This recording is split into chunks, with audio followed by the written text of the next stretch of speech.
바랍니다. 예배를 드리기 전에 기도로 주님 만날 준비를 하겠습니다.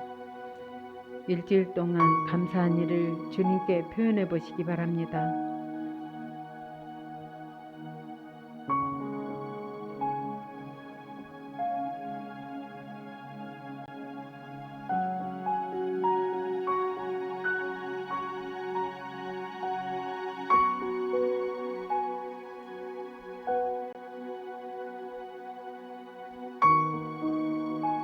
주님께 회개 기도를 드립니다. 무엇을 회개할까라고 여쭤보시고 성령님께 죄를 깨닫게 해달라고 구하시기 바랍니다.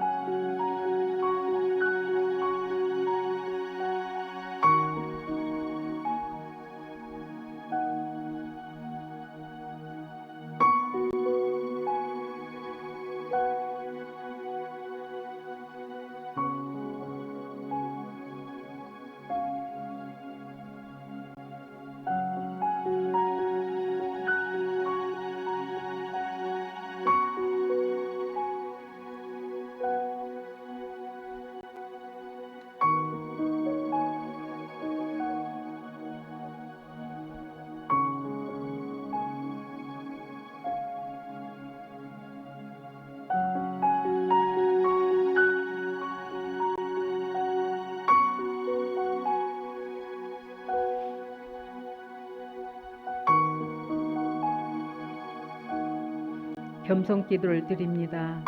화면에 있는 내용을 함께 읽으면서 기도합니다. 주님, 저는 아무 능력이 없습니다. 주님이 돕지 않으면 저는 아무것도 할 수 없습니다. 주님, 이 시간에 저와 함께하여 주옵소서. 저를 긍휼히 여겨 주시옵소서. 제 생각을 내려놓습니다. 제 고집을 버립니다. 저의 기도를 성령님께서 인도해 주옵소서. 대적 기도를 합니다.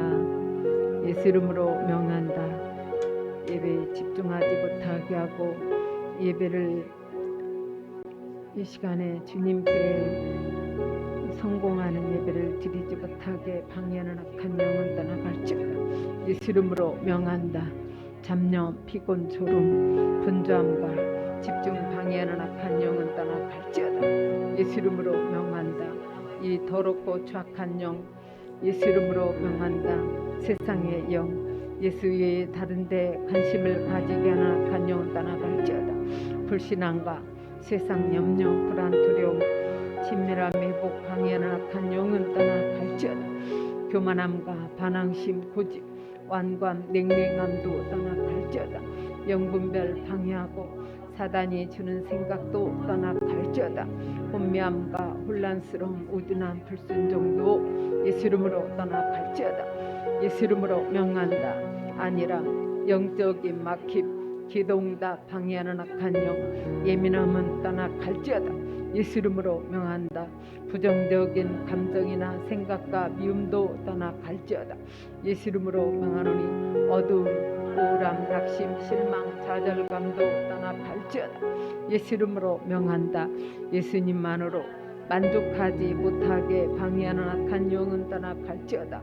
방황, 묶임과 악한 영향력도 떠나갈지어다. 예수 이름으로 명한다. 돌파를 방해하는 악한 영은 떠나갈지어다. 틈타 들어온 사단, 방해하는 사단, 이 더러운 영은 예수 이름으로 분리되어 떠나갈지어다.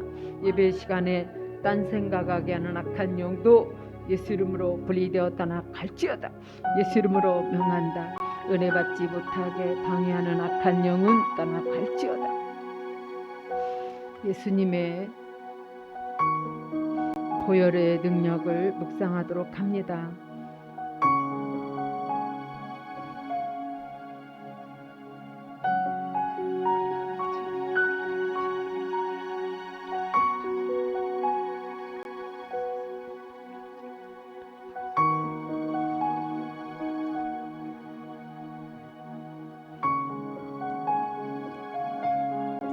예수님을 구하는 기도를 합니다. 주여라고 부르짖어서 통성으로 기도합니다. 주여, 주여, 주여, 주여,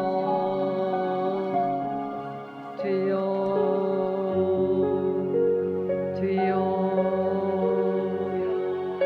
주여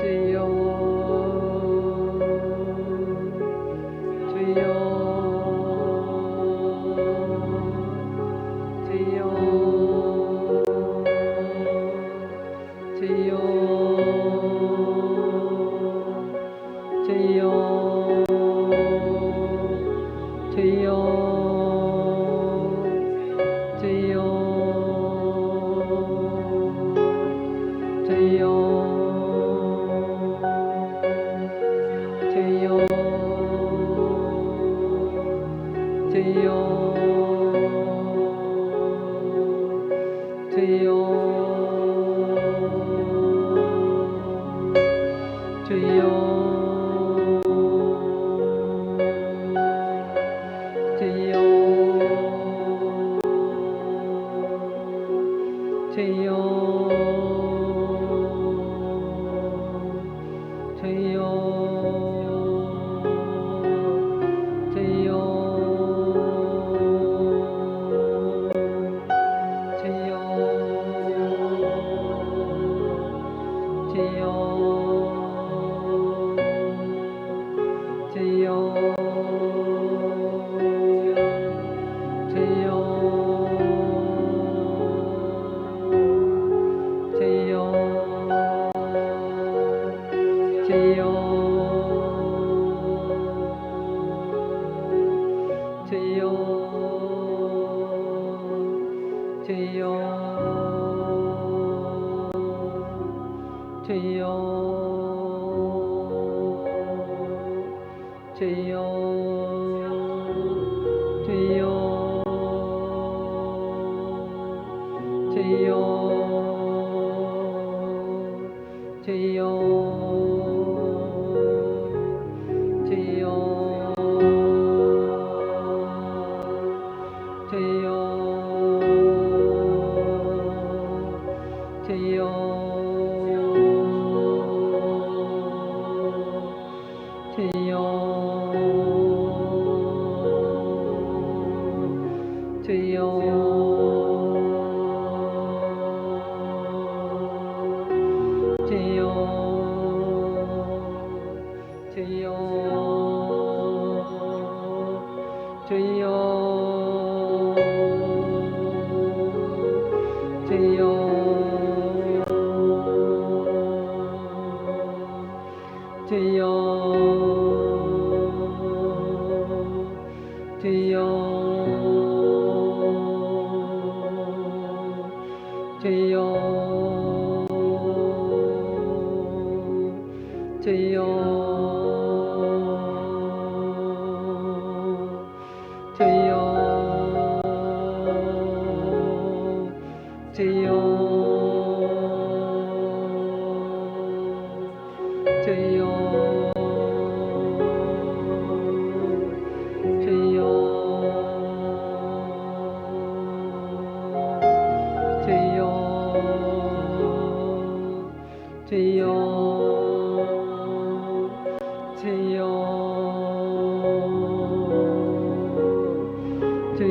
주여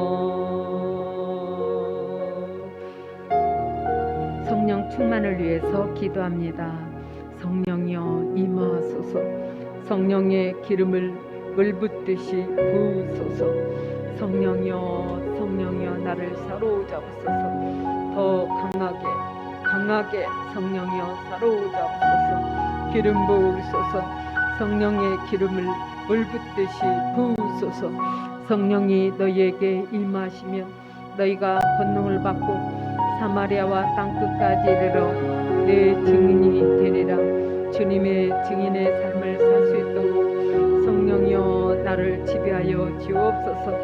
성령으로 충만케 채우소서. 성령이여 나를 사로잡으소서. 성령이 나를 장악하여 주옵소서. 성령이여 지배하여 주옵소서. 성령이여 임하소서. 성령이여 지배하여 주옵소서. 더 강하게 성령이여 임하소서. 성령이 더 강하게, 성령이여 더 강하게 사로잡으소서. 성령의 기름을 물 붓듯이 부으소서. 더 부으소서. 성령이여 임하소서. 성령의 기름을 물 붓듯이 부으소서. 더 부으소서. 더 강하게 성령이여 사로잡으소서. 예배를 위해서 통성으로 기도합니다. 예배에 집중하게 해달라고, 이 시간에 하나님의 음성을 듣게 해달라고 통성으로 기도합니다. 주님, 사모하는 심령 위에 주께서 함께하여 주옵소서. 주님 만나기를 원합니다.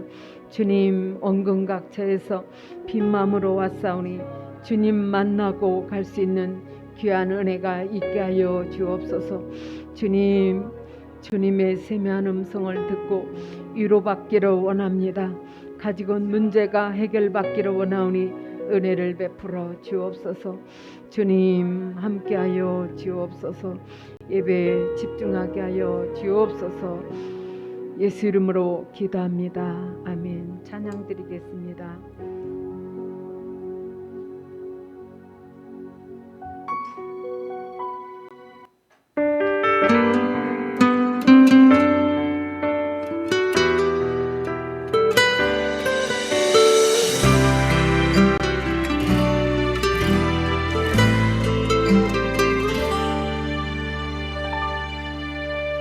슬픈 마음이 있는 자, 몸과 영혼 병든 자, 누구든지 부르시오. 예수 이름 부르시오.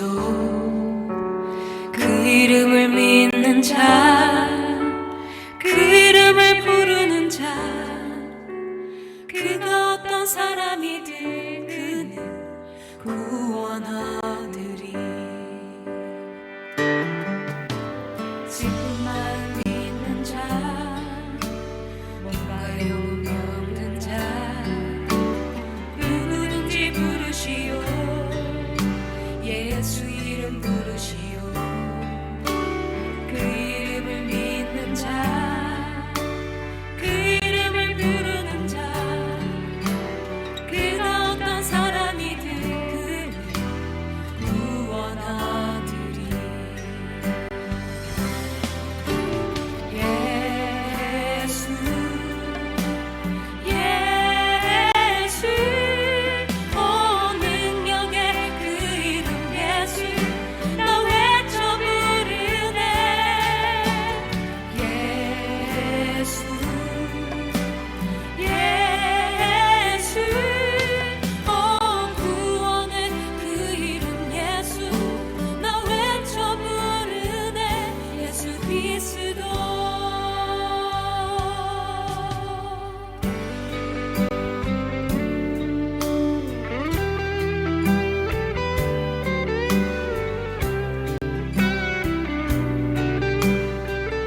송축해 내 영혼아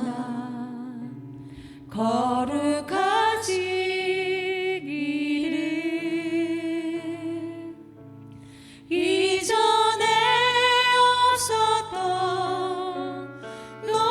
노래로 나 주님을 경배해.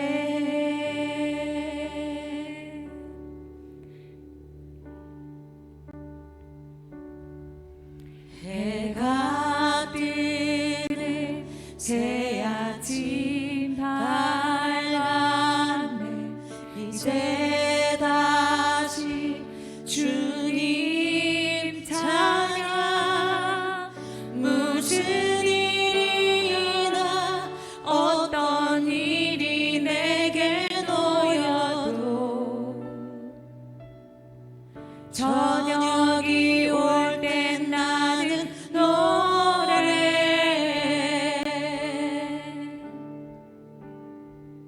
송축해 내 영혼 송축해 내 영혼 내 영혼아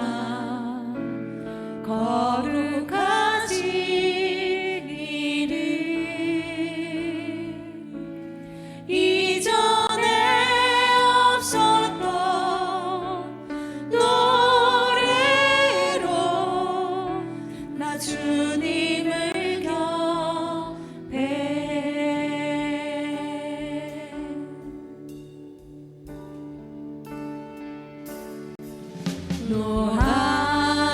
노하기를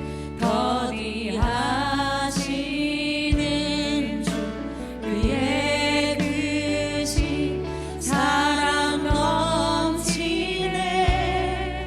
주의 선하신 내가 노래하리.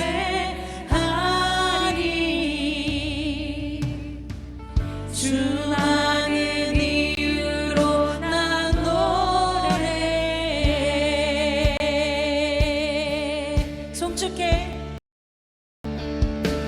송축해 내 영혼 내 영혼아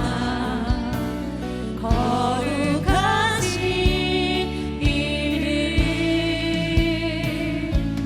이전에 없었던 노래로 나 주님을 경배해.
주옵소서.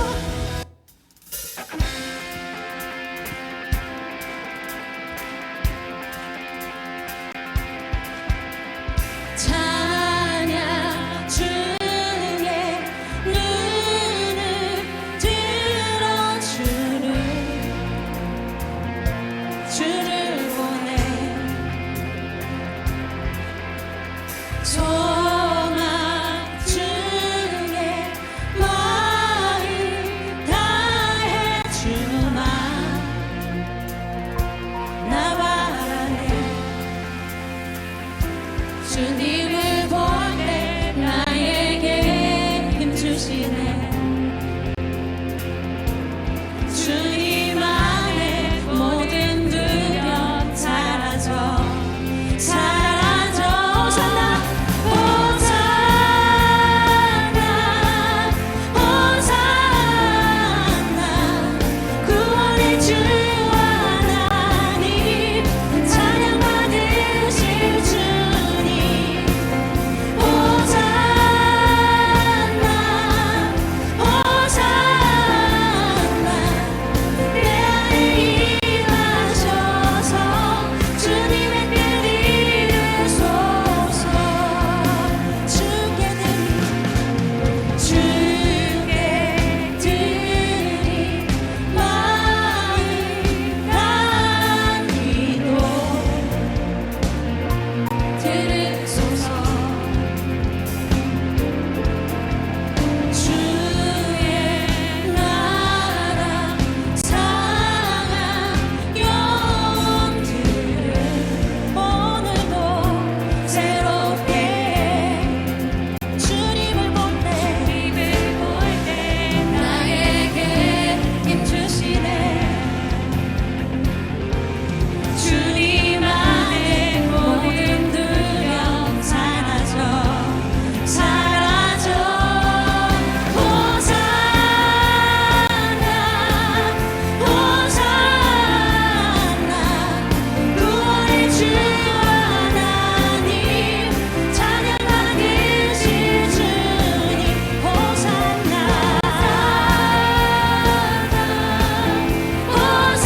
호산나 내 안에 임하셔서 주님의 뜻 이루소서 주님을 볼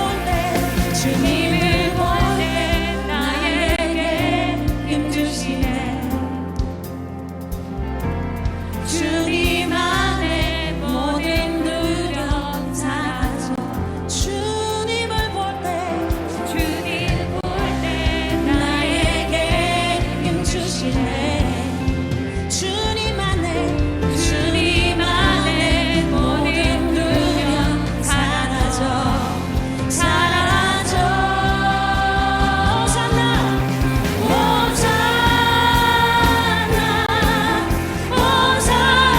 호산나 구원의 주 하나님 찬양 받으실 주님 호산나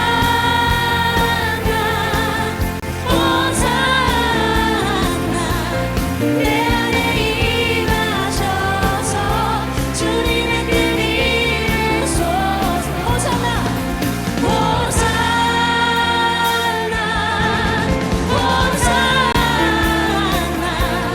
구원의 주 하나님 찬양 받으실 주님 호산나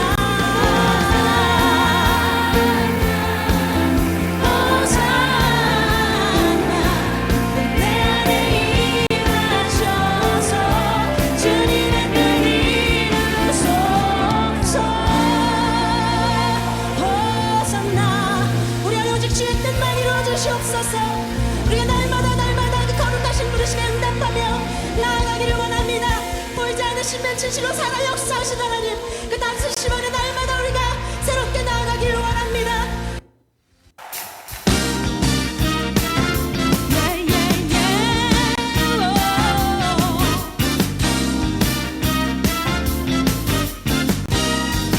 함께 고백합시다 믿어요 그 약속 비전과 꿈을 주셨네 주의 성령 흘러 넘치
찬송하리라.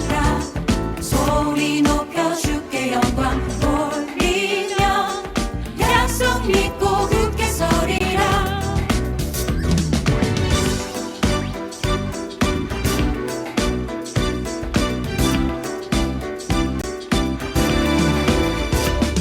주님 약속하신 말씀 위에서 영원토록 주를 찬송하리라. 소리 높여 주께 영광 돌리며 약속 믿고 굳게 서리라. 굳게 서리 영원하신 말씀 위에 굳게 서리. 굳게 서리 그 말씀 위에 굳게 서리라. 주님 약속하신 말씀 위에서 세상 염려 내게 엄습할 때에 용감하게 힘써 싸워 이기며 약속 믿고 굳게 서리라. 주님 약속하신 말씀 위에서 성령 인도하는 대로 행하며 주님 품에 항상 안식 얻으며 약속 믿고 굳게 서리라. 굳게 서리 영원하신 말씀 위에 굳게 서리. 굳게 서리 그 말씀 위에 굳게 서리. 굳게 서리 영원하신 말씀 위에 굳게 서리. 굳게 서리 그 말씀 위에 굳게 서리라.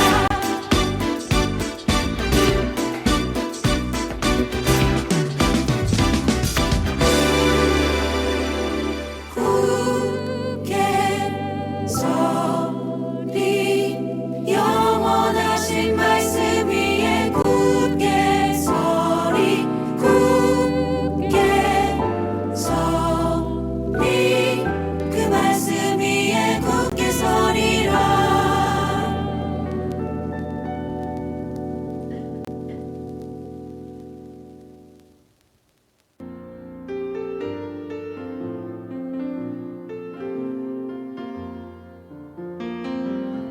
보소서 주님 나의 마음을 선한 것 하나 없습니다.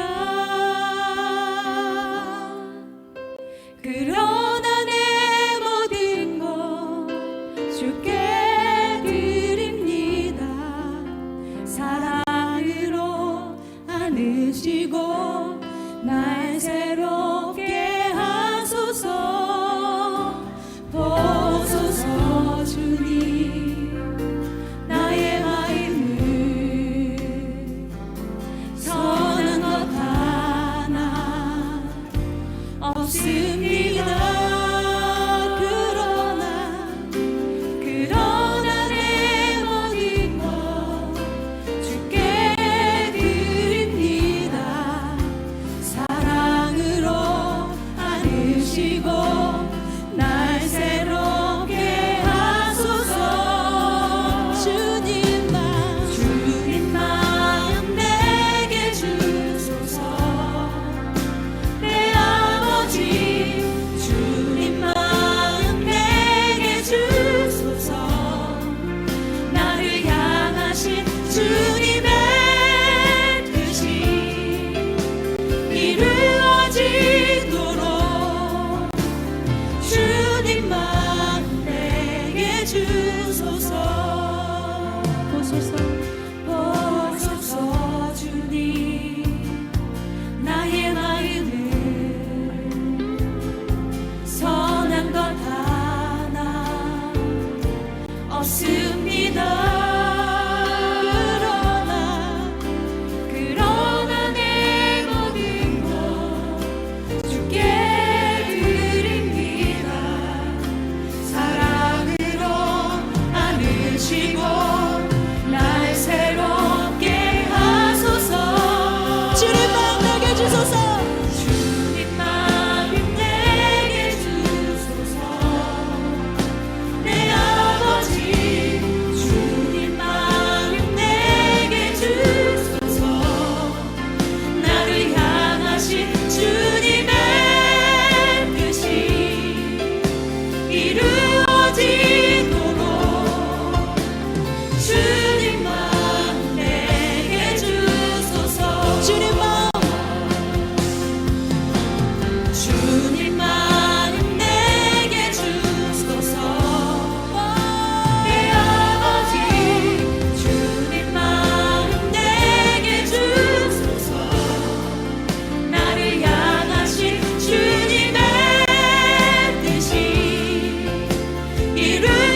있는 것은 예수 안에 오직 나는 승리함이라.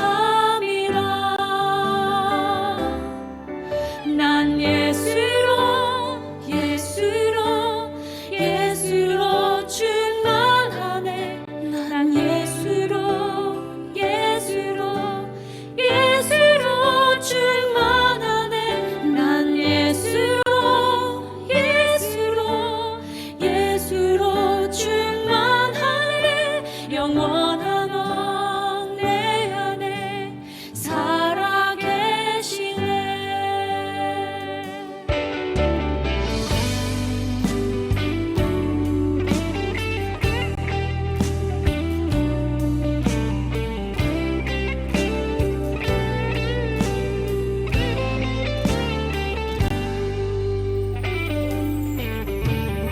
몸이 약해도 낙심하지 않는 것은 예수 안에 난 완전함이라.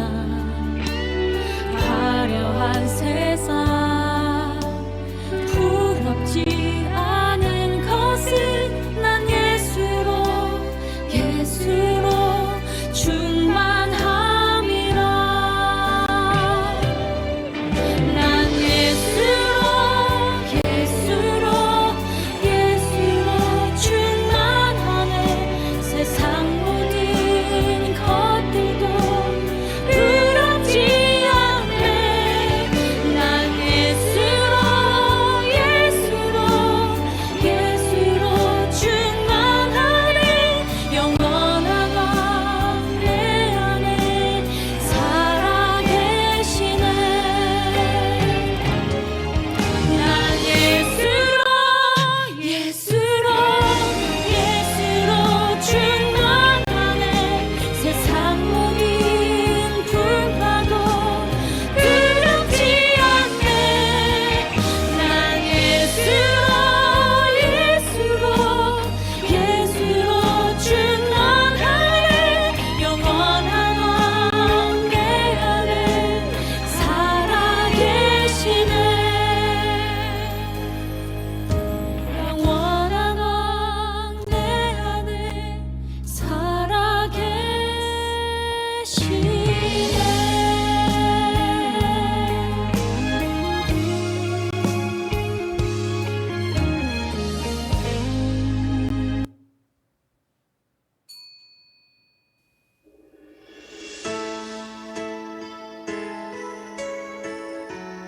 오 주여, 내가 싸울 때 내 편이 되어주셔서 주께서 몸소 나와 싸우는 자들과 싸워주소서.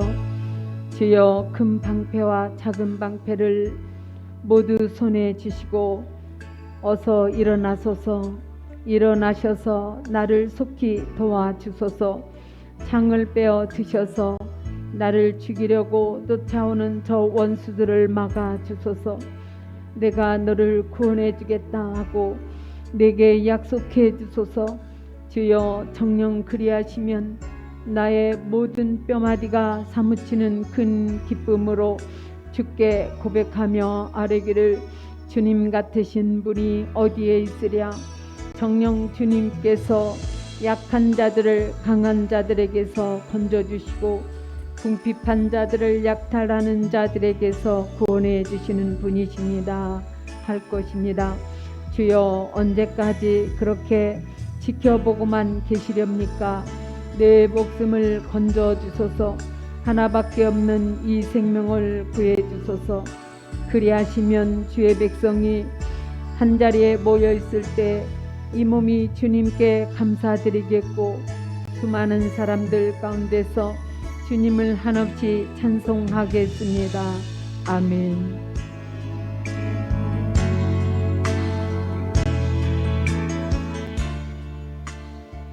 다 함께 사도신경으로 신앙 고백합니다. 나는 전능하신 아버지 하나님 전지의 창조주를 믿습니다. 나는 그의 유일하신 아들 우리 주 예수 그리스도를 믿습니다. 그는 성령으로 잉태되어 동정녀 마리아에게서 나시고 본디오 빌라도에게 고난을 받아 십자가에 못 박혀 죽으시고 장사된 지 사흘 만에 죽은 자 가운데서 다시 살아나셨으며 하늘에 오르셔 전능하신 아버지 하나님 우편에 앉아 계시다가 거기로부터 살아있는 자와 죽은 자를 심판하러 오십니다. 나는 성령을 믿으며 거룩한 공개와 성도의 교제와 죄를 용서받는 것과 몸의 부활과 영생을 믿습니다. 아멘. 찬송가 369장 죄짐 맡은 우리 구주를 찬양하겠습니다.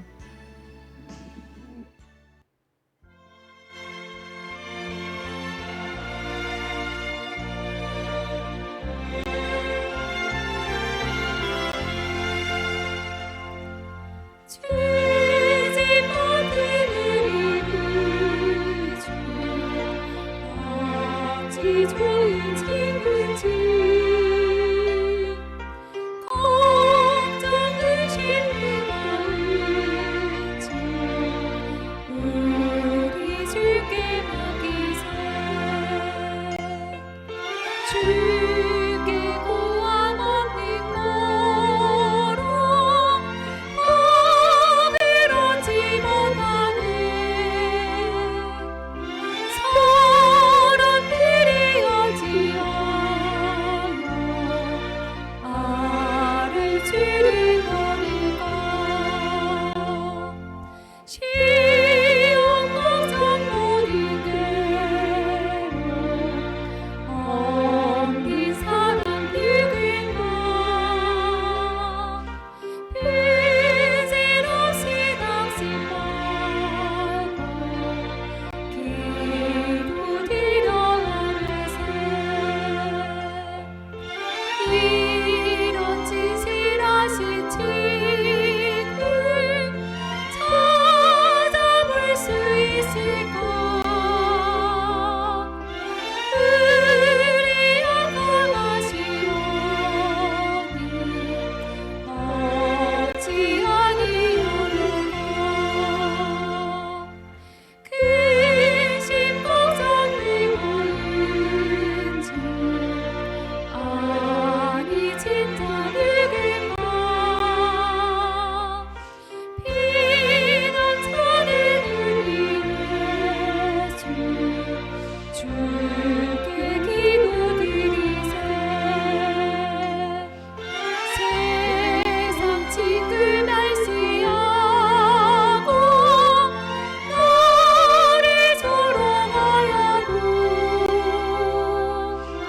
이 슬픔에 안기어서 잠든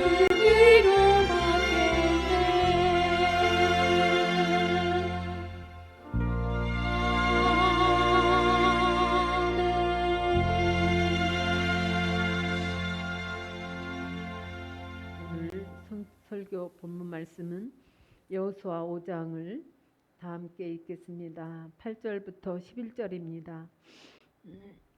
또 백성 다 함께 읽겠습니다. 또 모든 백성에게 할례 명하기를 마침에 백성이 진중 각 처소에 머물며 낫기를 기다릴 때 여호와께서 여호수아에게 이르시되 내가 오늘 애굽의 수치를 너희에게서 떠나게 하였다 하였으므로 그곳 이름을 오늘까지 길갈이라 하느니라. 또 이스라엘 자손들이 길갈에 진쳤고 그달 14일 저녁에는 여리고 평지에서 유월절을 지켰으며 유월절 이튿날에는 그 땅의 수산물을 먹되 그날에 무교병과 볶은 곡식을 먹었더라. 아멘. 전도사님 나오셔서 말씀 전해 주시겠습니다.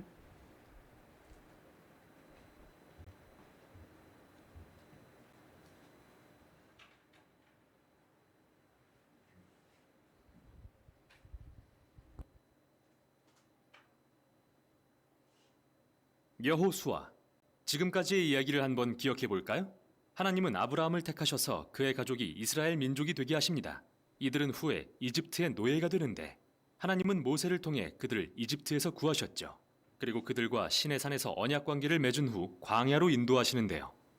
이스라엘이 약속의 땅 앞에 진을 쳤을 때 모세는 그들에게 하나님의 명령에 순종하길 요구합니다. 열방에 하나님이 어떤 분이신지 보이도록 말이죠. 이 책은 모세가 죽고 이스라엘이 약속의 땅에 들어갈 준비가 된 시점에서 시작합니다. 이야기는 크게 네 부분으로 구성됩니다. 먼저 여호수아가 이스라엘을 약속의 땅으로 인도합니다. 그러나 그곳에서 적이에 찬 가나안 족속들을 만나 전투를 벌이게 됩니다. 승리를 거둔 후 여호수아는 약속의 땅을 12지파에게 분배해주고 백성들에게 주는 마지막 설교로 이 책은 끝을 맺습니다. 그럼 어떻게 진행되는지 자세히 살펴보죠. 시작 부분에서 모세가 죽고 여호수아가 이스라엘의 새 지도자로 임명됩니다.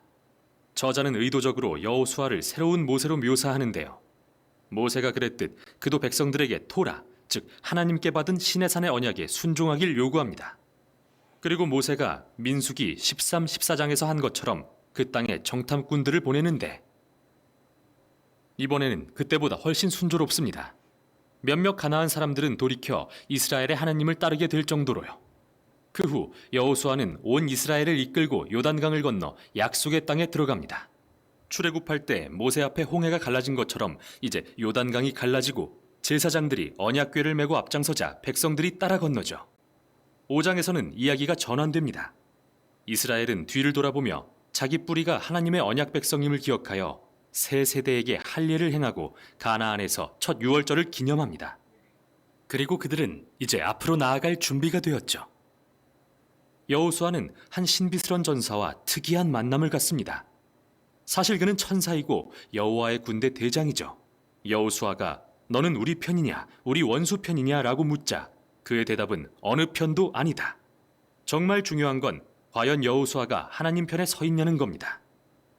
결국 이 싸움은 이스라엘 대 가나안 족속의 대결이 아니라 바로 하나님의 전쟁이라는 거죠.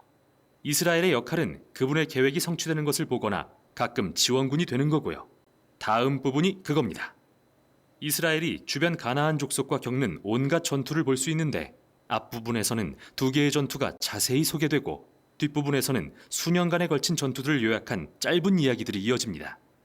처음의 두 전투는 여리고와 아이성을 상대한 것인데요. 이 두 전투는 하나님의 신실하심과 이스라엘의 불순종을 대조적으로 묘사합니다. 여리고성 전투에서 이스라엘은 완전히 수동적인 자세를 취하는데, 즉 하나님의 임재를 상징하는 언약궤를 따라 소리에 맞춰 6일 동안 성 주위를 돕니다. 마치 라합이 하나님께 의지하여 돌아섰듯이 여리고 사람들도 기회가 있었지만 그들은 그러지 않았습니다. 7일째 되는 날 제사장들이 나팔을 불자 성벽이 무너져 내리고 이스라엘은 승리를 거둡니다.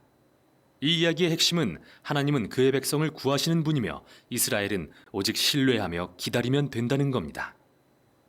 그런데 다음의 아이성 전투는 정반대의 이야기를 기록합니다. 여기 아간이라는 이스라엘 사람이 여리고성 전투에서 오직 하나님께 속한 전리품 몇 개를 훔친 뒤 거짓말을 합니다. 하나님이 이스라엘에게 하신 모든 일을 생각할 때 참 한심한 행동이죠. 그래서 이스라엘은 아이성 전투에서 참패를 당하고 마는데요. 하나님께 겸손히 회개하고 아간의 죄를 철저히 다루고 나서야 비로소 승리하게 되죠. 사실 이 두 이야기는 중요한 핵심을 알려주기 위해 함께 맨 앞에 배치되었습니다. 이스라엘이 약속의 땅을 상속받으려면 반드시 하나님의 명령을 순종하고 신뢰해야 한다는 것. 특별 대우란 없습니다. 두 번째 부분에는 기브온이라는 가나안 족속이 등장합니다. 그들은 라합처럼 돌이켜 이스라엘의 하나님을 따르기로 결정하고 이스라엘과 화친 조약을 맺죠. 다른 모든 가나안 왕들이 서로 동맹을 맺고 연합하여 이스라엘을 파괴하려 한 것과 대조되는 모습이죠. 이들과의 전투에서 이스라엘은 큰 승리를 거두게 됩니다. 그리고 나서 이 부분은 모세와 여호수아가 거둔 모든 승리를 요약하며 마무리됩니다. 여기서 잠깐 멈추겠습니다. 지금까지 나온 전쟁과 폭력의 이야기들이 거슬릴 수도 있을 것 같아서요. 만일 예수를 따르는 분이라면 예수님은 원수를 사랑하라고 하시지 않았나 라는 의문이 들 텐데요. 왜 하나님은 전쟁을 선포하시는 걸까요? 첫째, 왜 가나안 족속일까요? 이에 대한 주요 이유들은 성경의 앞부분에 나와 있습니다. 가나안 족속의 문화는 도덕적으로 극도로 타락했는데 특히 성적으로 그랬죠. 레위기 18장을 확인해 보세요. 또 자녀를 제물로 바치는 관습도 널리 퍼져 있었는데 이 내용은 신명기 12장에 나옵니다. 하나님은 이스라엘이 이런 관습의 영향을 받는 걸 원치 않으셔서 가나안 족속을 떠나게 하신 겁니다. 여기서 두 번째 의문이 듭니다. 하나님은 정말 가나안 족속을 집단 학살하라고 명령하신 걸까요? 언뜻 보기에는 이 이야기들에 나오는 표현을 보면 이스라엘이 그들을 완전히 진멸하고 호흡이 있는 것은 하나도 남기지 않은 것처럼 보입니다. 그러나 다시 살펴보면 이 구절들이 문자 그대로가 아니라 일종의 과장법이라는 걸 알게 됩니다. 가나안 족속에 대한 원래의 명령을 신명기 7장에서 보겠습니다. 이스라엘에게 먼저는 가나안 족속을 쫓아내고 다음으로 진멸하라고 하십니다. 그리고 나서 그들과 혼인하지 말며 어떠한 언약도 맺지 말라고 하십니다. 진멸한 사람과 어떻게 혼인을 하겠습니까? 즉 문자적 의미가 아니라는 겁니다. 같은 맥락이 여호수아의 이야기에도 적용되는데요. 살펴보죠. 예를 들어 여호수아 10장에는 이스라엘이 헤브론과 드빌 성읍에 한 사람도 남기지 않았다고 나오는데요. 15장을 보면 여전히 가나안 족속들이 사는 걸 알 수 있습니다. 그러니까 여호수아는 다른 고대 전투에 대한 기록처럼 서사적인 문체로 문자 그대로가 아닌 과장법을 사용한 거죠. 집단 학살이라는 단어도 여기에 적합하지 않은 이유는 하나님께 돌이킨 가나안 족속들이 있기 때문입니다. 라합이나 기브온 족속처럼요. 하나님은 그분께 돌아오는 자를 받아주십니다. 마지막으로 이 이야기들은 이스라엘 역사의 매우 특정한 순간을 기록하고 있다는 점입니다. 이 전투들은 가나안 땅의 소수의 족속에게 국한된 것이었고 다른 민족들에 대해서 하나님은 이스라엘에게 화평하라고 명하셨죠. 신명기 20장을 확인해 보세요. 따라서 이들 전투를 기록한 목적은 절대 하나님의 이름으로 폭력을 행사하라는 말이 아닙니다. 오히려 하나님께서 역사의 특정 순간에 인간의 악에 대해 공의를 행사하시고 이스라엘이 가나안 족속에게 전멸되지 않도록 구하셨다는 것을 보여주기 위함이죠. 자, 다시 이 책의 구성으로 돌아가 봅시다. 수년간의 전투 후 나이가 든 여호수아는 가나안 땅을 이스라엘의 12지파에게 분배하기 시작하는데요. 이 부분은 거의 다 경계선의 나열입니다. 솔직히 좀 지루하죠. 마치 그림 없는 지도를 읽는 것 같아서요. 그러나 이스라엘 백성에겐 이 목록이 매우 중요한데요. 하나님이 오래전에 아브라함에게 약속하신 내가 너의 자손에게 이 땅을 주겠다고 약속하신 말씀의 성취이기 때문이죠. 어떻게 땅을 분배했는지 자세한 설명이 끝나고 이제 마지막 부분으로 이어집니다. 여호수아는 백성들에게 2번의 설교를 하는데요. 이는 모세가 신명기에서 했던 마지막 설교와 매우 비슷합니다. 여호수아는 백성들에게 그들을 약속의 땅으로 인도하시고 가나안 족속으로부터 구하신 하나님의 자비를 상기시킵니다. 그리고 가나안의 우상들로부터 돌이켜 하나님과 맺은 언약에 신실하라고 요구합니다. 만일 그렇게 한다면 약속의 땅에서 생명과 복을 받을 것이지만 그렇지 않는다면 이스라엘에게도 가나안 족속들처럼 하나님의 심판이 내릴 것이라 경고합니다. 약속의 땅에서 쫓겨나 포로가 될 것이라고요. 여호수아는 이스라엘에게 선택을 남기고 떠나는데요. 과연 그들은 무엇을 할까요? 이 중대한 질문을 남긴 채 끝이 납니다.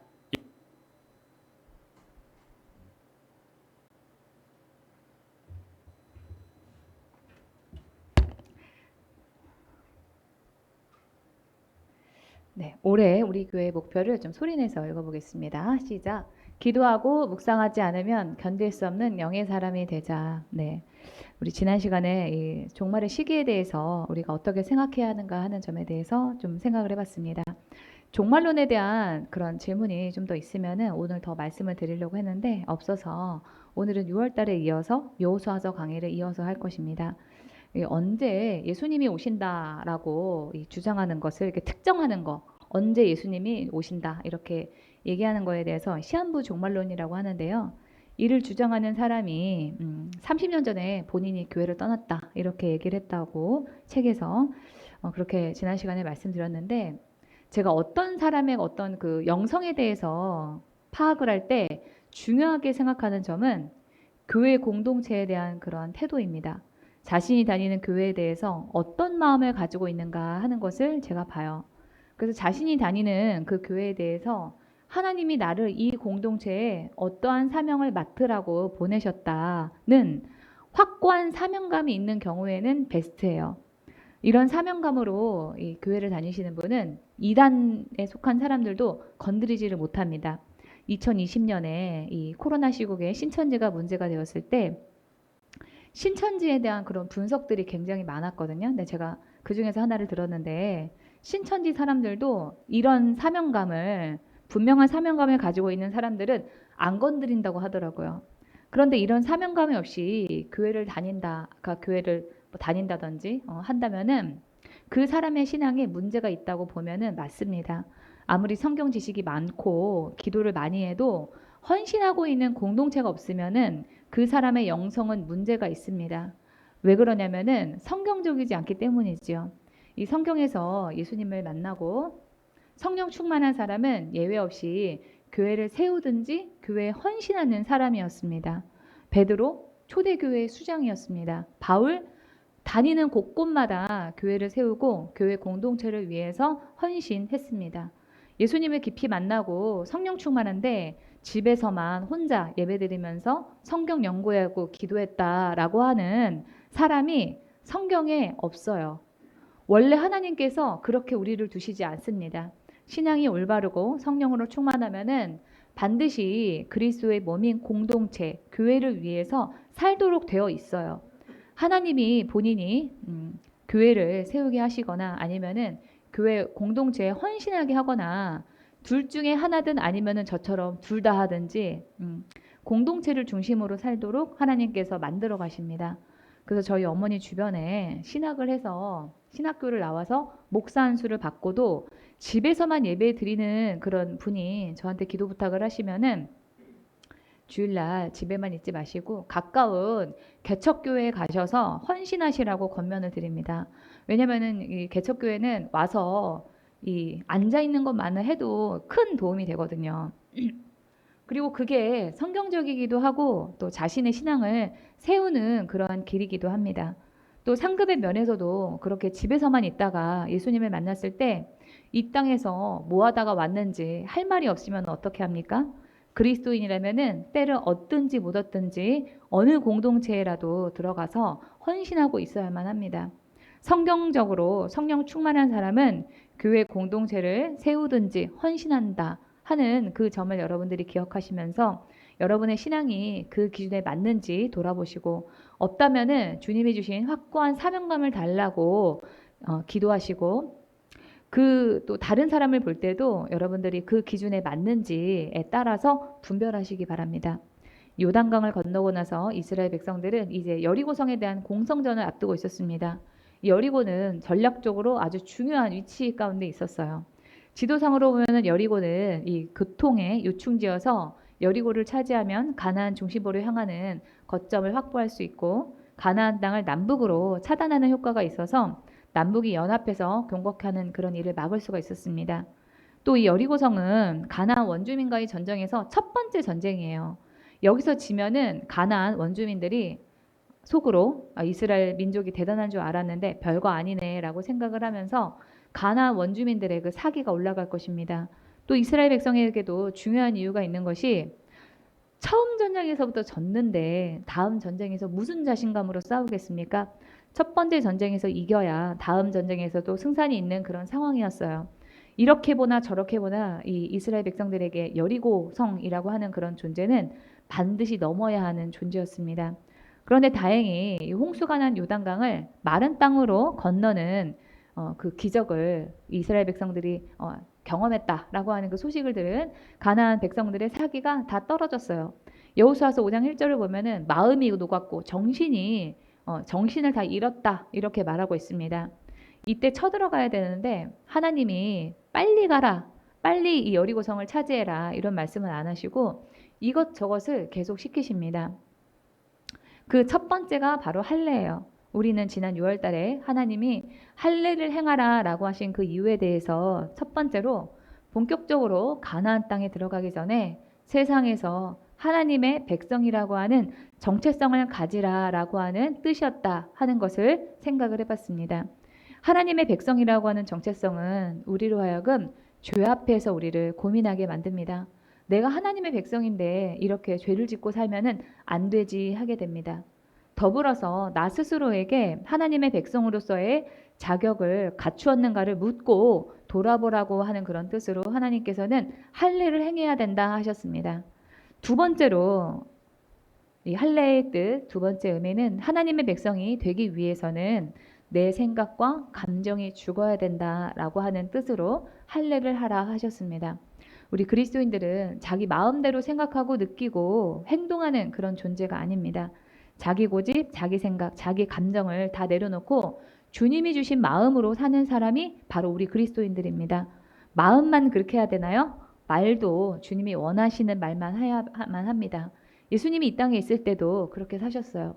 우리 요한복음 12장을 좀 다 함께 읽어보겠습니다. 시작. 내가 한 말은 내 스스로 한 말이 아니다. 나를 보내신 아버지께서 무슨 말을 해야 할지 지를 내게 명령하셨다. 그러므로 내가 말하는 것은 무엇이든지 아버지께서 내게 그렇게 말하라고 말씀하신 것이다. 그래서 예수님께서는 하나님께서 이런 말해라 하면 이런 말하고 저런 말해라 하면 저런 말하고 이렇게 하셨다는 거죠. 그래서 우리가 성령 충만을 구할 때 이 말씀을 인용해서 성령님, 제가 예수님처럼 되게 저의 입을 다스려 주시옵소서. 매 순간 성령님께서 제가 무엇을 어떻게 말해야 될지 저의 입을 지도해달라 이렇게 기도해야 된다라고 말씀을 드렸죠. 할례에 이어서 하나님께서 이스라엘 백성들에게 시키신 일은 유월절을 지키는 것입니다. 5장 10절 보겠습니다. 또 이스라엘 자손들이 길갈에 진쳤고 또 그달 14일 저녁에는 여리고 평지에서 유월절을 지켰으며 이 유월절은 이스라엘 백성들이 이집트에 있을 때 장자의 죽음의 그 재앙을 피하면서 시작된 그런 명절입니다. 하나님이 이집트에서 노예로 이스라엘 백성들이 430년 동안 살고 있었는데요. 그때 그 백성들을 해방시키기 위해서 10가지 재앙을 이집트에 내리실 때 마지막으로 장자를 죽이는 사신을 보내셨는데 그때 이 문설주에 어린 양의 피를 바른 집만 그냥 지나가게 하셨습니다. 그래서 이 문설주에 예수님 이 어린 양의 그 피를 바른 집만 장자의 죽음의 그 재앙을 다 피해 나갔죠. 그 일은 이스라엘 백성들이 이집트의 노예 생활에서 해방되는 그런 결정적인 계기가 되었고 하나님이 그 일을 기념하라고 해서 오늘날까지 지키는 그런 명절이 되었습니다. 그래서 이 유월절을 지켜야 된다 하시는 것은 하나님의 은혜를 생각하라는 뜻입니다. 더군다나 하나님이 이스라엘 백성들로 하여금 가나안 정복 전쟁을 앞둔 이런 중요한 시기에 유월절을 지켜야 된다 하시는 것은 전쟁을 앞둔 그런 긴박한 그런 때일수록 더욱 하나님의 은혜에 대해서 생각하라라고 하는 그런 뜻입니다. 네, 거기 선풍기 소리 좀 줄여주시겠어요? 하나님의 은혜는 보통 우리가 그 어느 정도 원하던 일을 다 이루고 난 다음에 여유가 있을 때 묵상하는 거라고 생각하기 쉬운데요. 전쟁의 때 이 하나님의 은혜에 대해서 생각하라고 하는 것은 중요한 때라고 생각되는 그런 때일수록 하나님의 은혜에 대해서 더 생각하라라고 하는 뜻입니다. 나에게 지금 주어진 모든 것들이 하나님의 은혜임을 깨달은 사람은 감사하게 됩니다. 하지만 이 전쟁을 앞둔 사람에게 그 전쟁의 시기는 긴장하면서 전력을 다하는 때여서 전쟁을 치르는 시즌에는 우리가 가장 은혜를 잊고 감사하기 어려운 때입니다. 그런데도 여리고성과의 전쟁을 앞두고 하나님께서 유월절을 보내라라고 하시는 것은 전쟁의 때에는 지금 그럴 여유가 없다라고 보통 생각이 되지만은 오히려 그럴 때일수록 더욱 하나님의 은혜를 생각하면서 감사해야 하나님의 도우심으로 그 전쟁의 때, 우리 인생의 그런 중요한 때를 잘 넘길 수가 있다라고 하는 것이 유월절을 지키라라고 하는 명령에 담긴 의미입니다. 일은 그 일에 대한 우리의 마음의 그 반응이 그 일의 결과를 결정하는 경우가 많습니다. 두려움과 불안으로 일을 처리하면은 우리가 조급하게 결정해서 실수할 가능성이 매우 큽니다. 그러므로 우리가 급하다고 생각되는 때일수록 하나님께서 지금까지 나에게 베푸신 은혜를 생각하면서 여유를 가지고 평정심을 유지해야 두려움과 염려에서 벗어나고 우리가 직면한 그런 일이나 문제를 더 지혜롭게 처리할 수 있을 뿐만 아니라 우리의 마음이 편안할 때 하나님께서 일하십니다.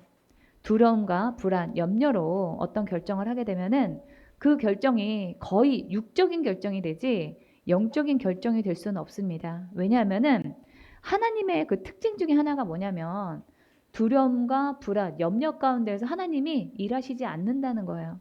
그래서 기도할 때도 감사한 마음으로 하나님께 아뢰라라고 말씀하시잖아요. 우리 빌립보서 4장 6절을 좀 다 함께 큰 소리로 읽어보겠습니다. 시작. 아무것도 염려하지 말고 다만 모든 일에 기도와 간구로 너희 구할 것을 감사함으로 하나님께 아뢰라. 우리가 기도해야 되겠다 하는 그런 마음이 들 때는 보통 내가 해결하기 어렵다라고 하는 두려움, 불안, 염려가 있을 때인데, 그럴 때일수록 평정을 찾아서 감사 가운데 있을 때 하나님의 일하심을 구하라라고 하십니다. 왜냐하면은 우리의 마음에 평안이 있을 때 하나님께서 그때부터 일하시기 때문에 그래요. 그러면은 우리가 어떻게 평정심을 찾을 것인가? 평정심이 생길 때까지 소리내서 부르짖어서 기도를 하셔야 됩니다. 저희 어머니께서 요즘에 좀 이렇게 집안에 신경 쓰시는 그런 일이 있었거든요. 그래서 어제도 잠을 못 주무셔서 잠이 안 오더래요. 너무 피곤한데도 신경을 쓰고 있으니까 머리가 계속 그쪽으로만 돌아가고 있는 거예요. 그 새벽 3시에 나오셔서 기도했다고 하시더라고요. 그래서 아침에 이렇게 제가 출근하고 이렇게 보니까 새벽에 와서 기도했더니 너무 좋다고 그러시는 거예요. 그래요. 그래서 저도 화가 났든지 아니면은 이해할 수 없는 그런 상황이 벌어졌든지 간에 제 안에 평정심이 일단 깨지잖아요. 그러면은 저는 아예 하루 날을 잡습니다. 그래서 저녁 먹기 전까지 하루 종일 그냥 기도실에서 기도하면서 하루를 보냅니다. 그러면은 늦어도 한 5시 정도, 4, 5시 정도가 되면은 주님의 뜻을 알게 되고 마음이 편안해집니다. 하루 날 잡고 기도했는데 그날 내가 평안을 못 찾았다. 그러면은 다음날 또 날 잡고 또 기도해요. 그러면은 어떤 문제에 대해서도 계속 불안한 가운데 있도록 주님께서 저를 놔두시지 않습니다. 여러분도 아마 마찬가지실 거예요. 그러면은 우리가 뭐 회사에 있든지 뭐 외부에 있어가지고 시간이 없다든지 해서 당장 우리가 부르짖어서 기도할 수 없을 때는 어떻게 해야 될까요? 제가 이 기도 강의할 때 가르쳐 드린 대로 예수님에 대해서 묵상을 하시면 돼요. 예수님이 나의 삶 가운데 어떤 의미를 가지고 있는 분인지를 숨을 깊이 들이마시고 후 하고 내쉬면서 생각을 하시던지, 아니면은 요 기도문 있죠. 주님 앞에 모든 긴장과 분주함, 뭐 스트레스를 다 염려를 내려놓습니다. 뭐 이런 기도를 한다든지 하시면은 마음에 그 우리 평안함을 찾는데 많이 쉽게 도움이 됩니다. 그러면은 이 지금 어느새 직면한 그 일 때문에 죽을 것 같아도 내가 예수님과 함께 영원한 시간을 살기 때문에 지금 나에게 주어진 이 일도 어차피 지나간다. 나중에 보면은 큰일 아니다라고 하는 그런 생각이 들고 마음에 불안이 없어지고 최선을 다할 수 있는 그런 힘이 생깁니다. 그러면 이런 기도문이 없는 분은 어떻게 해야 될까요? 새번역이나 쉬운 성경 같이 번역이 쉽게 된 성경을 찾아서, 요새 인터넷으로 많이 보실 수가 있으니까 찾으셔서 시편을 소리를 내서 읽어보시는 것도 좋습니다. 소리를 내서 읽으실 때는 아랫배에다가 힘을 주시고 호흡을 크게 하면서 읽으면은 평안을 찾는데 더 도움이 됩니다. 이 80년대 초에 이 사채시장에요, 큰손이라고 하는 그런 별명을 가진 분이 있었어요. 이분이 자금 압박에 시달리던 건설업체 사장을 만나러 갈 때마다 가방에 한 50억 정도를 현금 50억 정도를 가방에 넣어가지고 담아서 간다라고 해요. 지금도 이 50억이라고 하면 굉장히 큰 돈인데 80년대 초, 40년 전에 50억이면은 아주 굉장히 어마어마하게 큰 돈입니다. 근데 이 돈을 눈앞에 놓고 이 큰손이 사장님한테 약속어음을 써달라고 하는 거예요. 그런데 문제는 이 지금 기업이 자금이 부족하니까 보증 차원에서 약속어음을 한 장이 아니라 50억에 대한 한 장이 아니라 석장을 써달라고 그래요. 50억, 50억, 50억 이렇게 석장을 써달라고 하는 거예요. 그러면은 50억의 3배니까 150억이잖아요. 그런데 이 기업의 사장님이 지금 눈앞에 있는 돈, 현금 따발 이 50억 때문에, 그리고 지금 당장 그 자금에 대한, 자금 부족에 대한 두려움, 불안, 염려 때문에 깊이 생각하지 않고 석장을 써주는 거예요. 그러면은 그 석장을 들고 이 큰손이 사채시장에 가가지고 어음 할인을 합니다. 깡이라고 그러죠. 150억 중에서 자기가 30억을 손해보는 척 하면서 120억을 현금으로 받아가지고 바꿔서 편취를 하는 거예요.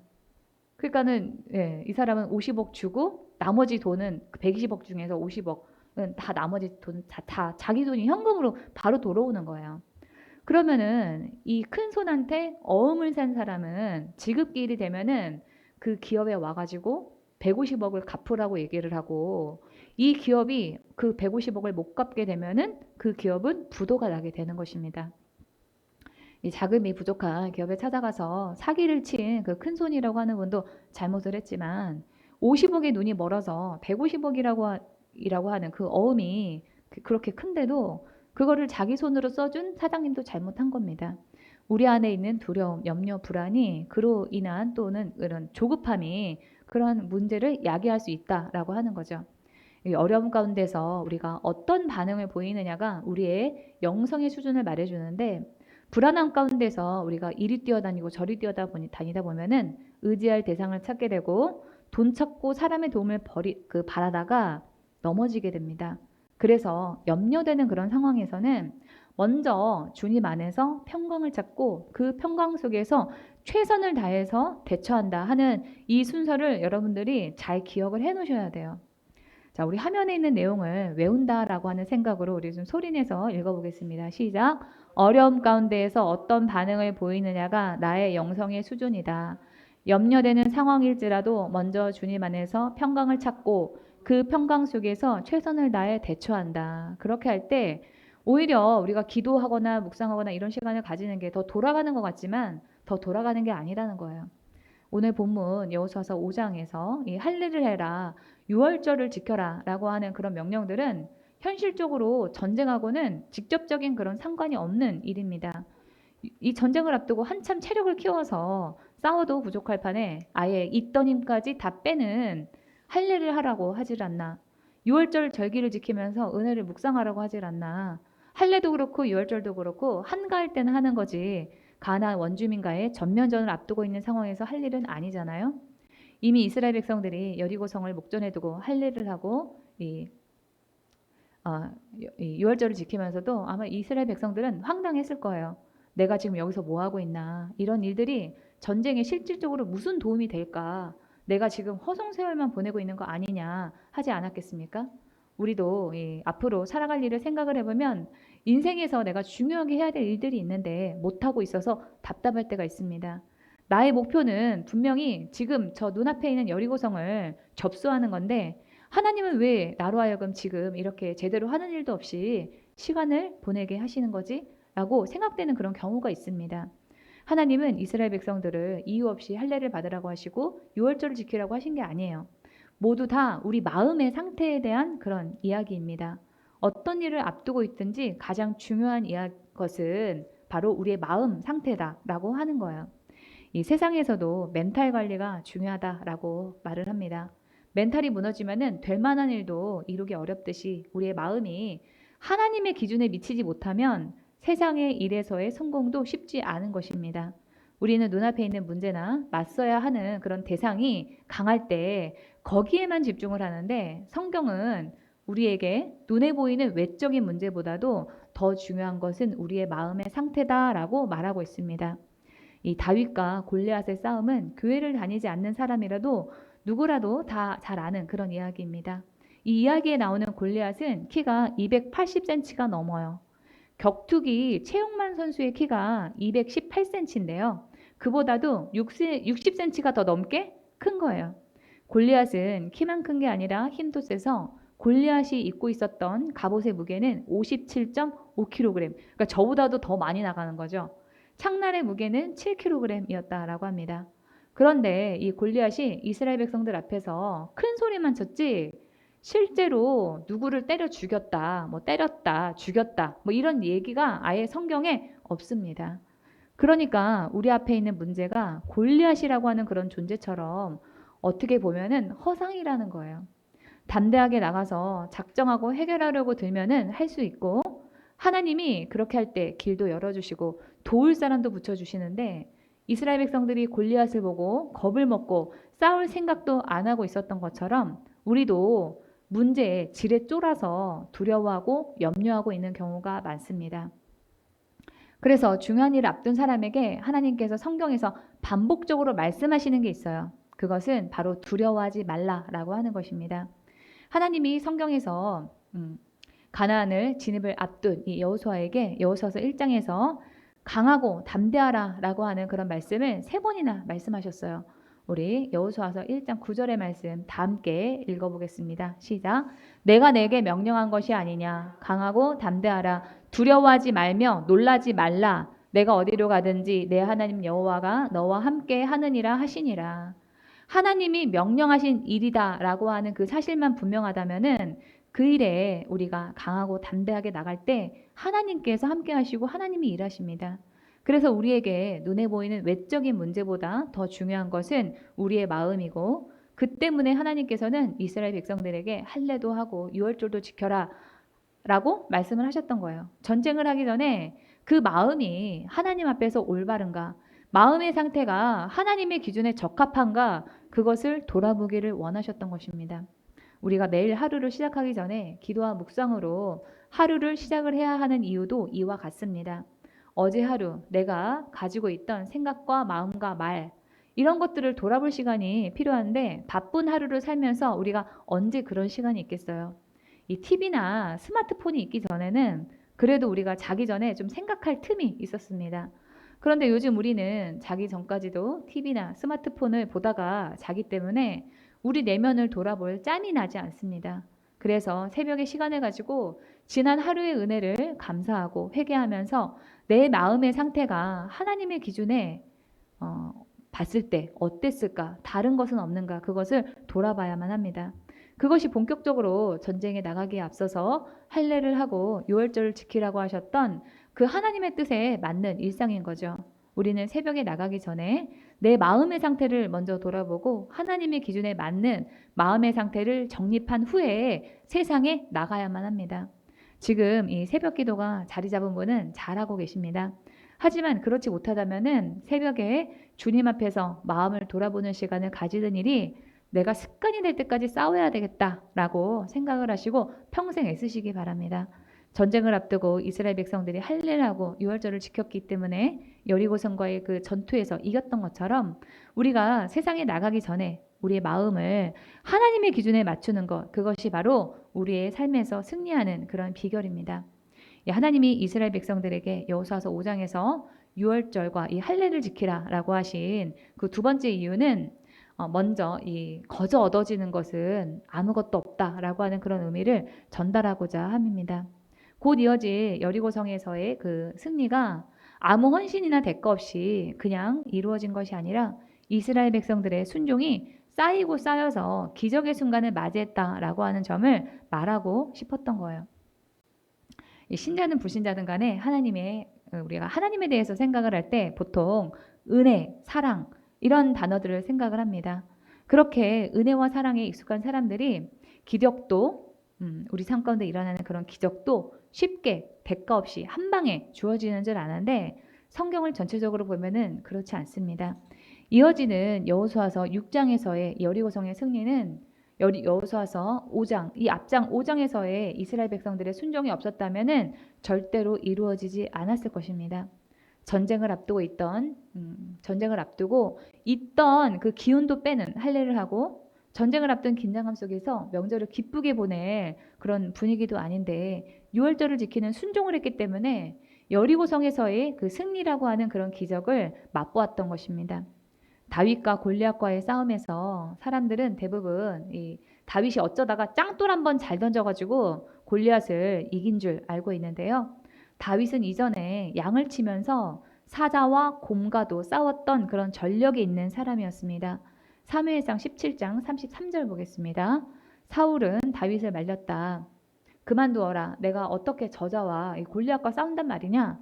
저자는 평생 군대에서 뼈가 굵은 자이지만 너는 아직 어린 소년이 아니냐. 이 사울이 골리앗과 싸우겠다라고 하는 다윗을 말리자 다윗이 이렇게 말합니다. 임금님의 종인 저는 아버지의 양떼를 지켜왔습니다. 사자나 곰이 양떼에 달려들어 한 마리라도 물어가면 저는 곧바로 뛰어 뒤쫓아가서 그놈을 쳐 죽이고 그 입에서 양을 꺼내어 살려내곤 하였습니다. 그 짐승이 저에게 덤벼들면 그 턱시험을 붙잡고 때려 죽였습니다. 제가 이렇게 사자도 죽이고 곰도 죽였으니 저 할례 받지 않은 블레셋 사람도 그 꼴로 만들어 놓겠습니다. 그러니까 한마디로 이 다윗은 나는 골리앗보다도 더한 놈과도 싸워서 이겨봤어요. 이렇게 말하는 거예요. 이 사자는 여러분들이 맹수인지 잘 아니까 넘어가고요. 곰은 우리나라의 그런 어떤 귀여운 그 반달곰 정도로 생각을 하실까봐 제가 알아봤는데 다윗이 살았던 이 중동 지역에 사는 곰은 시리아 불곰이에요. 불곰. 불곰 종류는 아무리 작은 암컷도 100kg이 넘고요. 수컷은 보통 한 200에서 300kg 정도 되고요. 평소에는 이렇게 사진처럼 네 발로 걷다가 공격을 할 때는 두 발로 일어서는데요. 그 키가 보통 2m가 넘습니다. 그래서 총이 없을 때 이런 불곰을 만나면은 도망가는 게 상책이에요. 그런데 다윗이 이런 곰이나 사자와 싸워서 때려 죽였다라고 하는 거죠. 그냥 다윗이 힘으로만 사자와 곰과 싸워서 이길 수 있었던 것이 아닙니다. 다윗은 하나님을 의지해서 싸웠을 때 어떤 결과를 가지고 있는지 경험적으로 알고 있던 사람이었어요. 그래서 37절에서 이렇게 말합니다. 사자의 발톱이나 곰의 발톱에서 저를 살려주신 주님께서 저 블레셋 사람의 손에서도 틀림없이 저를 살려주실 것입니다.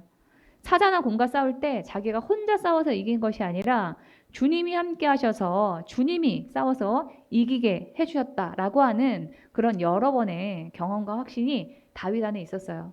그래서 이번에 골리앗과의 싸움에서도 하나님이 자신을 이기게 하실 거라고 확신하면서 말할 수 있었던 것입니다. 저는 주님의 뜻을 따르면은 주님이 우리 교회의 운영도 또 저의 삶도 책임지신다라고 하는 그런 확신이 있습니다. 그래서 제가 이 교회를 하면서 결정을 할 때든 아니면은 제 삶 가운데서 어떤 그런 결정을 할 때든 가장 저에게 중요한 것은 내가 지금 내 수중에 돈이 얼마나 있느냐가 그게 중요한 게 아니고요. 그 일을 주님이 내가 하기를 원하시는가 아닌가입니다. 이런 믿음이 저도 처음부터 생겼겠습니까? 신령으로 자리 잡기까지 제가 이 교회 운영을 시작하고 난 다음에 한 5년 정도 걸린 것 같아요.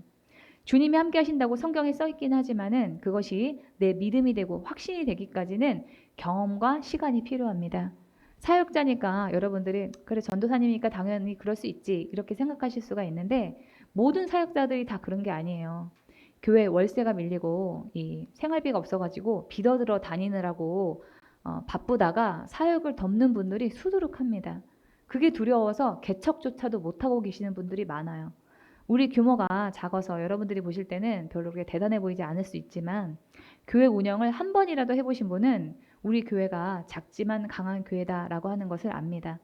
그렇다고 여러분들한테 제가 자랑하려고 이런 말씀을 드리는 건 아니고요. 여러분도 여러분만의 내가 신앙으로 어떤 문제를 해결했다 하는 일들이 평소에 여러분의 삶 가운데서 많이 있어야지 막강한 문제를 만났을 때도 의연히 대처할 수 있다라고 하는 말씀을 드리고 싶습니다. 다윗이 사자와 곰을 하나님의 도우심으로 이겼다라고 하는 경험이 쌓였을 때 골리앗과의 싸움도 두려워하지 않았던 것처럼 말입니다. 그것은 우리 혼적인 싸움, 우리의 애씀만으로 되는 것은 아니에요. 여리고성 주민과의 전쟁, 가나안 원주민과의 전쟁에 앞서서 이스라엘 백성들은 할례와 유월절을 지킴으로써 영적인 싸움을 했습니다. 문제에 직면했을 때 영적인 싸움을 할 생각을 하셔야 돼요. 그렇지 않고 내가 끌어다 쓸 수 있는 돈, 나를 도울 만한 사람을 의지해서 문제를 해결하는 그런 혼적인 방법으로 우리가 문제를 대처하다 보면은 우리가 더욱더 견고한 혼적인 사람이 되지 영적인 사람이 될 수 있는 기회는 없는 겁니다. 문제를 영적으로 해결한다. 먼저 기도와 묵상을 통해 내면에 주님이 주시는 평강을 찾고 주님이 주신 지혜를 따라서 내가 최선을 다하겠다라고 하는 것이 바로 이것이 영적인 사람의 그런 문제 대처 방법입니다. 여러분이 이러한 영적인 반응을 함으로써 문제를 만났을 때 신앙이 한 단계 더 점프하는 영적인 사람들이 다 되기를 주님의 이름으로 축원합니다. 또 이 다윗은 양을 치면서 동물이 자신의 인도를 따르지 않을 때 돌을 던져서 신호를 보냈어요. 뭐 예를 들어서 뭐 양이 곁길로 간다, 염소가 곁길로 간다 그러면은 너희 놈 하면서 이렇게 돌로 딱 맞춰가지고 여기 나를 돌아봐 이렇게 했던 거죠. 그러면서 이 다윗은 날마다 돌 던지는 그 명중력이 높아졌을 것입니다. 내가 돌을 던져서 뭘 맞추는 거라면 자신이 있어 하는 수준까지 되었고 자기에게 가장 잘 맞는 무기가 돌이 되었습니다. 그래서 이 골리앗과 싸울 때 사울이 갑옷과 칼을 줘도 마다하고 돌 들고 골리앗에게 나가서 던졌을 때 골리앗이 그 돌을 맞고 쓰러졌습니다. 사무엘상 17장 49절을 보시면은 주머니에 손을 넣어 돌을 하나 꺼낸 다음 그 돌을 무림매로 던져서 그 블레셋 사람의 이마를 맞추었다. 골리앗이 이마에 돌을 맞고 땅바닥에 쓰러졌다. 이 돌을 골리앗의 이마에 안 맞고 만약에 뭐 팔이나 뭐 다리 이런 데 맞았으면은 골리앗이 쓰러졌겠습니까? 골리앗이 우연히 어쩌다가 돌 맞고 쓰러진 것이 아닙니다. 다윗이 매일 돌 던지는 그 일에 충실했기 때문에 그 충실함의 결과로 돌이 한 방에 이마에 명중이 돼서 골리앗이 쓰러졌던 것입니다. 다윗이 목동일을 하면서 매일 돌을 던질 때 그 돌 던지는 일을 이런 일에 써먹을 줄은 다윗도 아마 몰랐을 거예요. 더군다나 자기가 골리앗을 통해서 민족의 영웅이 될 줄은 더더욱 몰랐을 것입니다. 하나님은 자신의 일에 최선을 다해서 자기 일에 익숙한 사람, 그 사람을 사용하십니다. 다윗이 매일 자기에게 주어진 목동이라고 하는 그 직업에 충실했을 때 골리앗을 만나게 되듯이 우리가 하루하루 주님께 순종하면서 주어진 일에 충실할 때 주님이 특별한 기회를 통해서 우리를 들어 쓰시는 것입니다. 우리의 신앙도 인생도 마찬가지입니다. 내가 급하다고 생각하는 일을 내 생각과 내 힘, 내 방법으로 해결하려고 하기보다 주님께 맡기면서 주님이 지금 당장 나에게 원하시는 그 순종을 하루하루 최선을 다해서 나갈 때 그러한 경험들이 쌓여서 주님이 이제 되었다 하실 때 주님이 한 방에 우리를 밀어주시는 그러한 승리의 경험을 하게 될 것입니다. 이 여호수아서의 이스라엘 백성들이 그렇게 여리고성을 차지했고 다윗이 골리앗과의 싸움에서 그렇게 이겼습니다. 그렇기에 여러분의 삶 가운데서 지금 당장 기적이 일어나지 않는다라고 해서 낙심할 것이 아닙니다. 기적은 순식간에 와요. 기적이 언제 오지? 내 삶에 언제 하나님이 일하시지? 하면서 불안초제하기보다도 내가 오늘 해야 할 순종은 무엇인가? 그것을 찾고 그대로 하면서 하루하루의 삶에 충실할 때 어느샌가 뒤돌아보면 해결되지 않을 것 같았던 문제가 해결되어 있고 그 과정을 통해서 어느샌가 내가 영적으로 육적으로도 성숙해 있음을 발견하는 때가 있을 것이라고 믿습니다. 하나님은 우리가 준비되었을 때 일하십니다. 우리의 마음이 하나님의 기준에 맞았을 때 우리가 어떤 일이라도 순종할 수 있는 그런 준비가 되었을 때 일하심을 이스라엘 백성들이 본격적으로 가나안 원주민과의 전쟁을 하기에 앞서서 할례하고 유월절을 지킨 일을 통해서 말씀하십니다. 이스라엘 백성들은 하나님의 말씀 한마디 한마디에 순종하면서 때를 기다릴 때 하나님의 일하심을 경험했습니다. 우리가 아무리 앞으로 나가고 싶고 당장 승리를 하고 싶어도 하나님은 우리로 하여금 단계를 밟아서 영적인 원리에 맞게 살도록 우리의 삶을 이끄십니다. 그래서 여러분들이 일이 풀리지 않고 어렵게 느껴진다면은 내가 그 원리에 맞게 단계를 밟아 나가고 있는가 하는 것을 점검을 해보셔야 됩니다. 올바른 반응, 올바른 마음의 상태, 그리고 올바른 그 순종의 단계를 여러분들이 밟으셔서 여리고성을 이스라엘 백성들이 쉽게 접수했던 것 같은 인생의 승리의 경험이 날마다 쌓여지기를 주님의 이름으로 축원합니다. 하나님의 음성을 들으면서 말씀을 마치겠습니다.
회복을 위해서 기도합니다.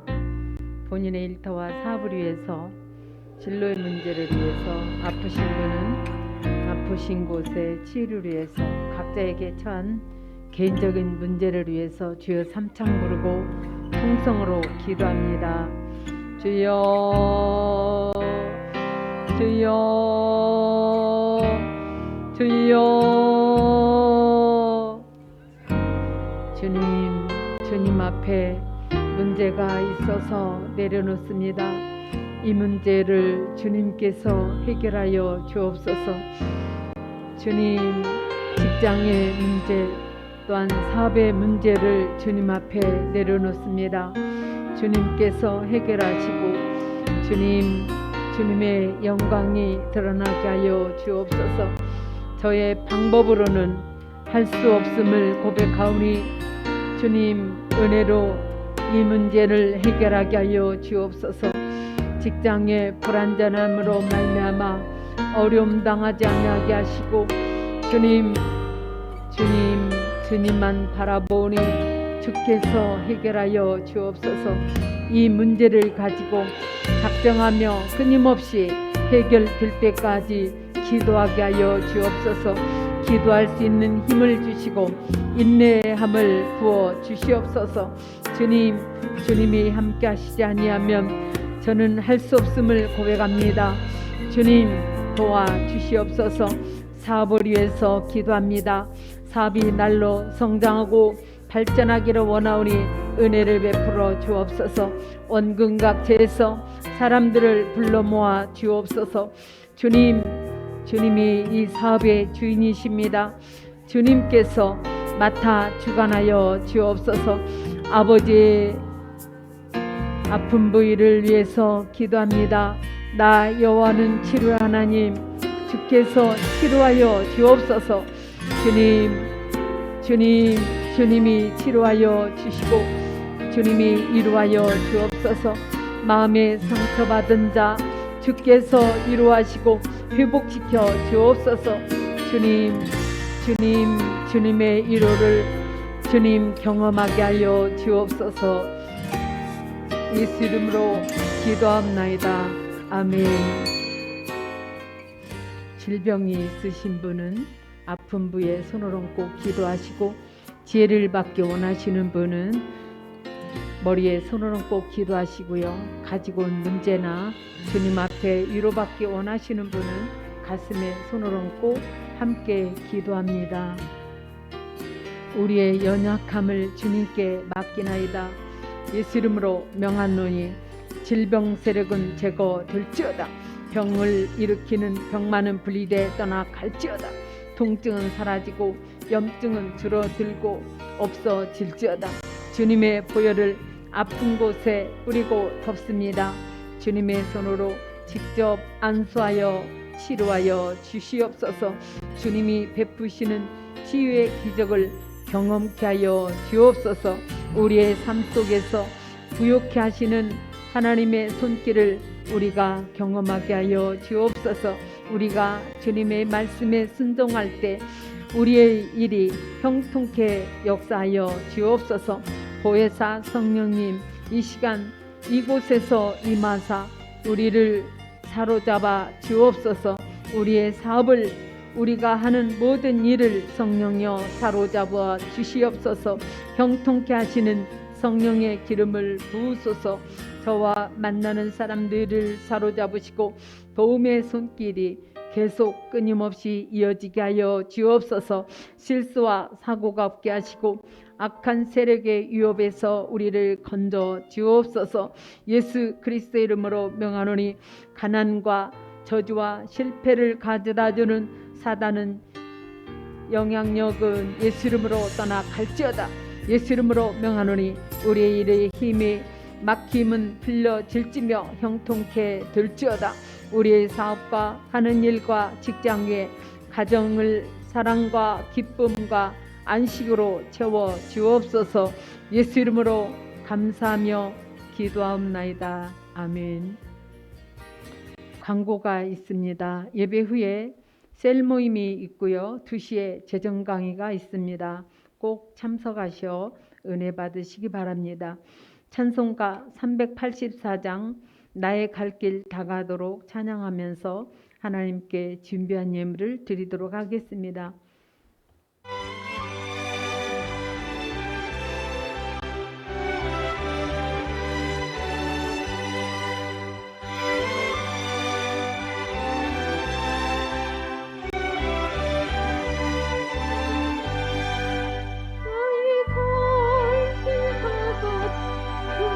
예수 인도하시니 내 주 안에 있는 그는 어찌 심하리요. 믿음으로 사는 자는 하늘 위로 받겠네. 무슨 일을 만나든지 말살로 머리로 무슨 일을 만나든지 만사로 머리라. 너희가 깨나가도록 예수 인도하시니 어려운 일 당할 때도 조카를 해주시네. 나는 심히 고난하고 미움을 걸어나 나의 앞에 반석에서 생물나게 하시네. 나의 앞에 반석에서 생물나게 하시네. 나의 갈 길 다가도록 예수 인도하시니 그의 사랑 어찌 큰지 말로 알 수 없도다.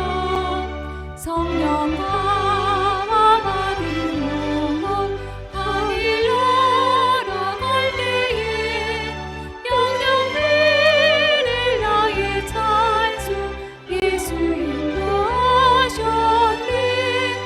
영영 들을 나의 찬송 예수 인도하셨네.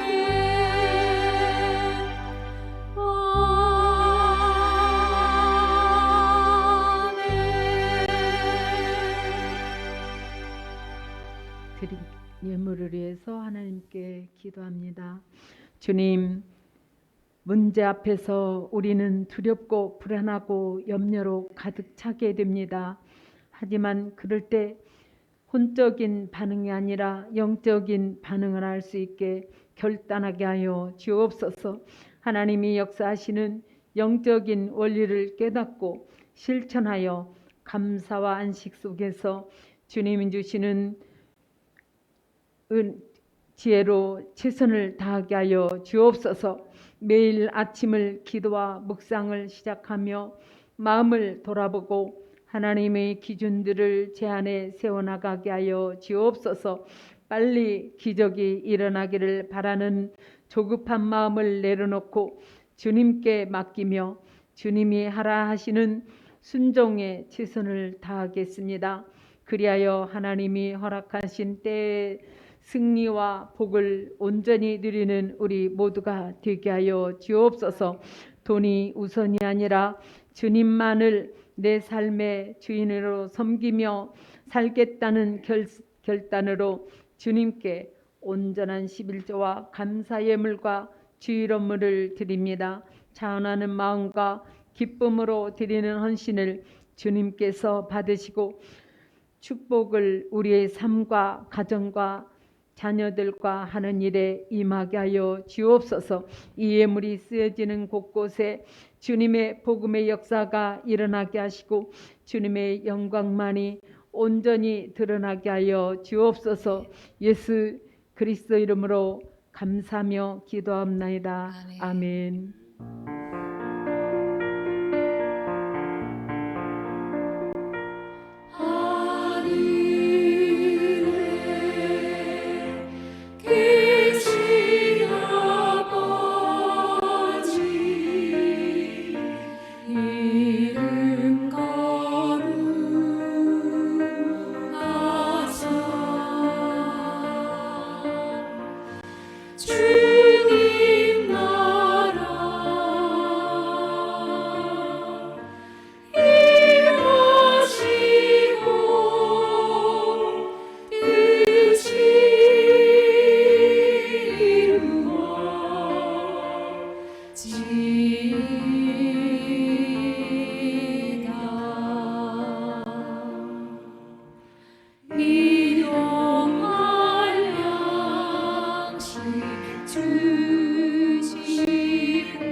이제는 우리 주 예수 그리스도의 은혜와 하나님 아버지의 지극하신 은혜와 성령의 내주 교통 역사하심이 이제부터 영원까지 기도집 교회와 성도들 위에 함께할지어다. 아멘.